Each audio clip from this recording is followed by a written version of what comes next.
Madrasah Aliyah Ar-Rahmah adalah salah satu dari sekian banyak madrasah aliyah yang ada di Kabupaten Kediri. Madrasah yang beralamatkan di Jalan Kyai Haji Hashim Asy'ari, nomor 9, Dusun Gendis, Desa Purwotengah, Kecamatan Papar, Kabupaten Kediri ini didirikan di bawah naungan Yayasan Pendidikan Islam Ar-Rahmah.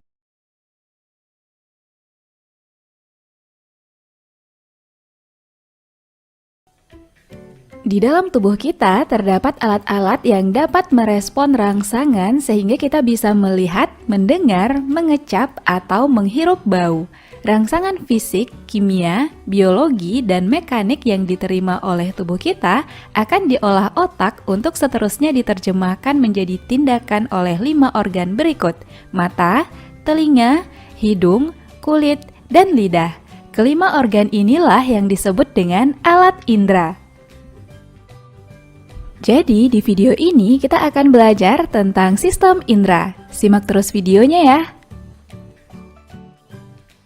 Nah teman-teman, alat indera akan membentuk sistem indera. Sistem indera merupakan bagian tubuh yang dapat menangkap rangsangan karena memiliki ujung saraf sensorik tertentu terdiri dari indera penglihatan yaitu mata, indera pengecap lidah, indera pembau hidung, indera peraba kulit, dan indera pendengar telinga. Alat indera mempunyai reseptor khusus untuk mengenali perubahan lingkungan. Reseptor diberi nama sesuai dengan jenis rangsangan yang diterima seperti fotoreseptor, penerima rangsangan berupa cahaya terdapat pada mata, fonoreseptor, penerima rangsangan suara ada di telinga, kemoreseptor, penerima rangsangan zat kimia terdapat pada lidah dan hidung, mekanoreseptor, penerima rangsangan berupa sentuhan ada pada kulit. Kira-kira seperti apa ya jalannya rangsangan ini pada reseptor hingga direspon oleh alat indera kita? Kita akan membahasnya satu persatu. Indera berikutnya, indera pendengaran, yaitu telinga. Telinga adalah indera yang mempunyai reseptor khusus untuk gelombang bunyi. Bunyi adalah hasil dari suatu getaran benda, namun tidak semua getaran yang menghasilkan bunyi dapat kita dengar. Frekuensi bunyi yang bisa didengar telinga manusia adalah 20-20.000 Hz. Secara garis besar, telinga manusia terdiri atas 3 bagian, yaitu bagian luar, tengah, dan bagian dalam. Telinga bagian luar terdiri dari daun telinga, lubang telinga, dan saluran telinga luar. Telinga bagian luar berfungsi menangkap getaran bunyi.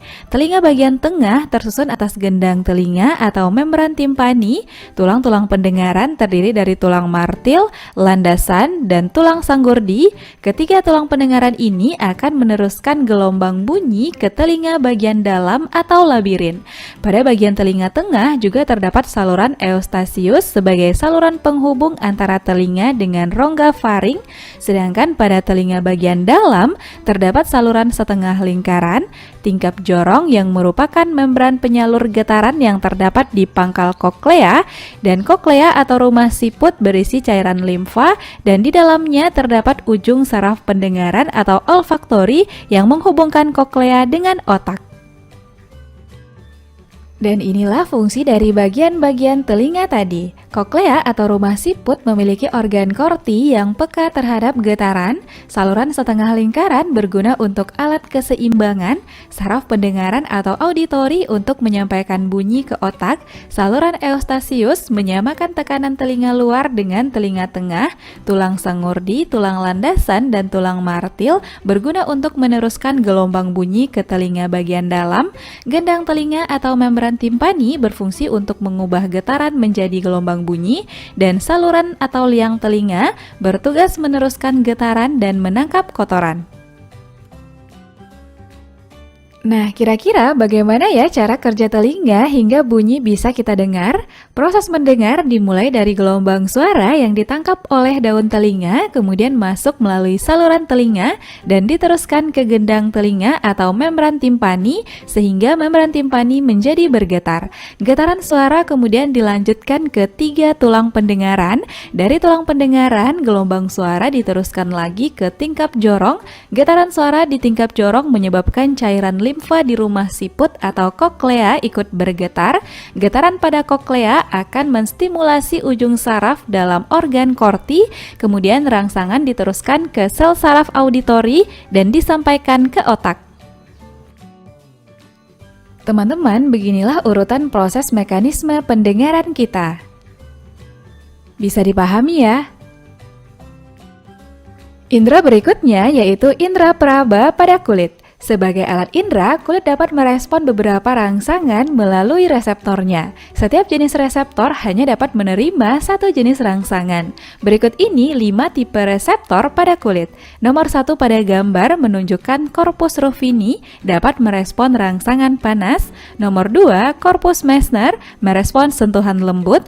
Nomor 3 adalah corpus Krause merespon rangsangan dingin.